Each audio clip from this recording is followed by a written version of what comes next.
ఇప్పుడు no cost cough syrup తో 60 రూపాయల విలువ గల ఇన్హేలర్ పూర్తిగా ఉచితం. దెబ్బకి దగ్గు జలుబు మాయం. చిన్నారుల జీవితాలను మొగ్గులోని చిదిమేస్తున్నారు కామాంధులు. అభం శుభం తెలియని వారి ప్రాణాలను కొందరు మృగాళ్లు తమ కామ వాంఛ కోసం గాల్లో కలిపేస్తున్నారు.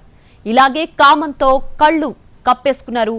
ఇలాగే కామంతో కళ్ళు మూసుకుపోయి ఓ చిన్నారిని చిదిమేసిన మానవ మృగానికి ఉరిశిక్ష విధించింది నల్గొండ జిల్లా పోక్సో కోర్టు.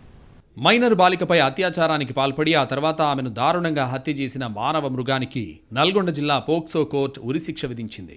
అంతేకాదు దోషికి 2 ఉరిశిక్షలు విధించిన కోర్టు 1,10,000 రూపాయల జరిమానా విధించింది. బాధిత కుటుంబానికి 10 లక్షల రూపాయల పరిహారం ఇవ్వాలని పోక్సో కోర్టు ఆదేశించింది. నిందితుడు చెల్లించే జరిమానా కూడా బాధిత కుటుంబానికే ఇవ్వాలని కోర్టు తన తుది తీర్పులో వెల్లడించింది.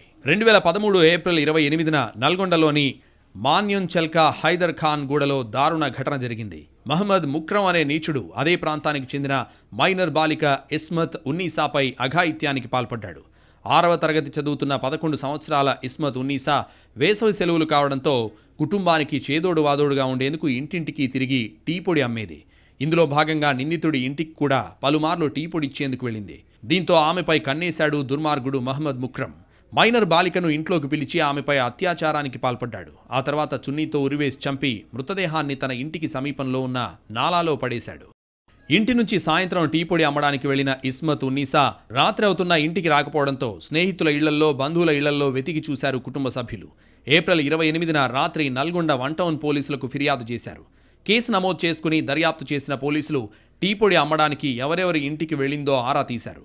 ఓ ఇంట్లో ఆరా తీయగా ఆ ఇంట్లో ఎవరూ లేకపోవడం, డాగ్ స్క్వాడ్ ఆ ఇంటి వద్ద ఆగిపోవడంతో ఆ దిశగా పోలీసులు విచారణ చేశారు. అదే ఇంటి సమీపంలో నాలాలో మైనర్ బాలిక డెడ్ బాడీ దొరికింది. కేసు విచారణ చేపట్టిన పోలీసులకు మహమ్మద్ ముక్రం మైనర్ బాలికను పలుమార్లు వేధించినట్లు పోలీసుల దృష్టికొచ్చింది. అతని ఇంటికి వెళ్లిన పోలీసులకు ముక్రం కనిపించకపోవడంతో పోలీసుల అనుమానాలు మరింత బలపడ్డాయి.